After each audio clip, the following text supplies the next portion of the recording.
മന്ത്രി M Liju telephone ലൈനിൽ ചേരുന്നുണ്ട്. മിനിസ്റ്റർ, ഇപ്പോൾ നടപടി വന്നിരിക്കുകയാണ്. 5 അംഗരക്ഷകർക്ക് സസ്പെൻഷൻ എന്നുള്ളതാണ്. വളരെ തിടുക്കത്തോടെ ഈ അന്വേഷണം, അതിന്റെ റിപ്പോർട്ട് DGPക്ക് സമർപ്പിച്ച ശേഷമുള്ള നടപടിയാണ്. എങ്ങനെയാണ് അങ്ങ് ഈ നടപടിയെ നോക്കിക്കാണുന്നത് മിനിസ്റ്റർ? നടപടി സ്വാഗതം ചെയ്യപ്പെടേണ്ടതാണ്. കാരണം സമൂഹത്തിന് മുൻപിൽ, ദൃശ്യമാധ്യമങ്ങളുടെ മുമ്പിൽ കൃത്യമായ ഡിജിറ്റൽ തെളിവുകളോടെ നടന്ന സംഭവമാണല്ലോ അന്ന് നടന്ന ക്രൂരമായ മർദ്ദനം. മുഖ്യമന്ത്രി കടന്നുപോയതിനു ശേഷം അദ്ദേഹത്തിന്റെ അംഗരക്ഷകർ ഒരിക്കലും പോലീസ് സേനയിൽ പ്രിസ്ക്രൈബ് ചെയ്തിട്ടില്ലാത്ത ആയുധങ്ങൾ ഉപയോഗിച്ചുകൊണ്ട് ഒരു കൂട്ടം ചെറുപ്പക്കാരെ, കയ്യിലൊന്നും ആയുധമില്ലാത്ത ജനാധിപത്യപരമായി പ്രതിഷേധിച്ച, അവരുടെ പ്രതിഷേധം പ്രകടിപ്പിച്ച ചെറുപ്പക്കാരെ ഭീകരമായി മർദ്ദിച്ച ഒരു സംഭവമാണിത്.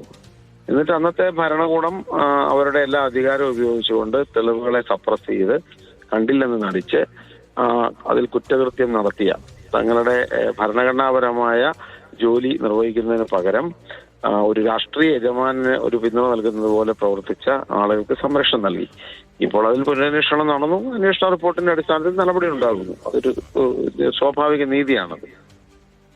മിനിസ്റ്റർ, ഇവിടെ നോക്കൂ, അങ്ങേക്കും അറിയാം, ദൃശ്യങ്ങൾ നമ്മുടെ മുന്നിലുണ്ട്, പബ്ലിക് ഡൊമൈനിലുള്ളതാണ്. അതായത് അവിടെ ലോക്കൽ പോലീസ് തടഞ്ഞിട്ട് കൂടി വളരെ വൈരാഗ്യ ബുദ്ധിയോടുകൂടി ഒരു അർത്ഥത്തിൽ പറഞ്ഞു കഴിഞ്ഞാൽ ഗുണ്ടകളെ പോലെ, തെരുവ് ഗുണ്ടകളെ പോലെ പെരുമാറുന്ന ഒരു കൂട്ടം അംഗരക്ഷകർ. അപ്പോൾ ഇത് ഈ നടപടി ഇത്രത്തോളം മാതൃകാപരമാണ്. അതോടൊപ്പം തന്നെ ഇന്ന് കോടതിയിലേക്ക് മുൻകൂർ ജാമ്യ ഹർജി വരുമ്പോൾ അവിടെ ഇപ്പറയുന്ന വ്യക്തികൾ, കുറ്റാരോപിതരായിട്ടുള്ള ആളുകൾ, പ്രതികർക്കപ്പെട്ട ആളുകളൊക്കെ തന്നെ പറയുന്ന കാര്യങ്ങളുണ്ട്. സ്വാഭാവികമായിട്ടും ഒരു മുഖ്യമന്ത്രിയെ സംരക്ഷിക്കേണ്ട ബാധ്യതയുണ്ട്. അപ്പോൾ അങ്ങനെ 2 തലങ്ങളിൽ നമുക്കിതിനെ വിശകലനം ചെയ്തു കഴിഞ്ഞാൽ നമുക്ക് ഒരു ഉദ്യോഗസ്ഥൻ പെരുമാറേണ്ടത് പ്രതികാര ബുദ്ധിയോടുകൂടിയല്ല. അത് മാത്രമല്ല, നമുക്കറിയാം ആക്ഷൻ, അതായത് ശിക്ഷാ നിയമത്തിലും പ്രൊസീജിയറിലും അതോടൊപ്പം തന്നെ നാച്ചുറൽ ജസ്റ്റിസ്, സ്വാഭാവിക നീതിയിലുമൊക്കെ തന്നെ നമ്മളെ ആക്രമണങ്ങൾ അല്ലെങ്കിൽ അത് ആനുപാതികമായിരിക്കണം. അവിടെ 2 ചെറുപ്പക്കാര് അവിടെ വഴിയിൽ നിന്നിട്ട് കരിങ്കൊടി കാണിക്കുന്നു. അവർ മുഖ്യമന്ത്രിക്ക് ഒരു തരത്തിലുള്ള ഭീഷണി ഉയർത്തുന്നില്ല. അവരുടെ ജനാധിപത്യപരമായ പ്രതിഷേധം. മുഖ്യമന്ത്രി കടന്നുപോയി. മുഖ്യമന്ത്രിയുടെ വാഹനത്തിൽ നിന്നിറങ്ങുന്ന ആളുകൾ അവരുടെ തല അടിച്ച് കീറി ശരീരമാകരം ഭീകരമായി മർദ്ദിക്കുന്നു. എന്തെങ്കിലും ഒരു ആനുപാതിക പ്രതികരണമാണോ അവിടെ ഉണ്ടാകുന്നത്? അതേസമയം ഇവരെ ആക്രമിക്കാൻ നിൽക്കുന്ന ആളുകളാണെന്ന് കരുതി കയ്യിൽ മാരകായുധങ്ങളുമായി നിൽക്കുകയാണെങ്കിൽ പോലീസിന് പ്രതികരിക്കേണ്ടി വരും. അപ്പോൾ പ്രതികരണങ്ങൾ ആനുപാതികമായിരിക്കണം. അതോടൊപ്പം തന്നെ നീതിപൂർവമാകണം.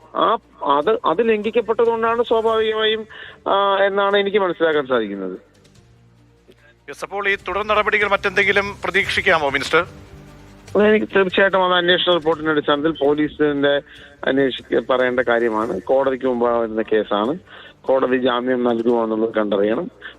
കണ്ടറിയണം എന്നല്ല ഞാൻ പറഞ്ഞതിന്റെ അർത്ഥം. കോടതി ജാമ്യം സ്വീകരിക്കുമോ എന്നുള്ളത് വരും നമുക്ക് കാണേണ്ട കാര്യമാണ്. അതോടൊപ്പം തന്നെ നടപടികൾ, വിചാരണ അവർ നേരിടേണ്ടി വരും. അതിനുശേഷം വലിയ ശിക്ഷ ഉണ്ടാവുകയുള്ളൂ. സർക്കാർ സ്വീകരിക്കേണ്ട നടപടികൾ ഇത്തരത്തിലൊരു കേസിൽ പ്രതിയായി കഴിഞ്ഞാൽ സസ്പെൻഷൻ നടപടിയാണ്. അവരുടെ സസ്പെൻഷൻ ഗവൺമെന്റ് ആ രീതിയിൽ ചെയ്തു എന്നാണ് മനസ്സിലാക്കാൻ സാധിക്കുന്നത്. അന്തിമ ശിക്ഷാവിധിയൊക്കെ കോടതിയുടെ പരിഗണനയിൽ കൂടി ഇരിക്കുന്ന കാര്യമാണല്ലോ.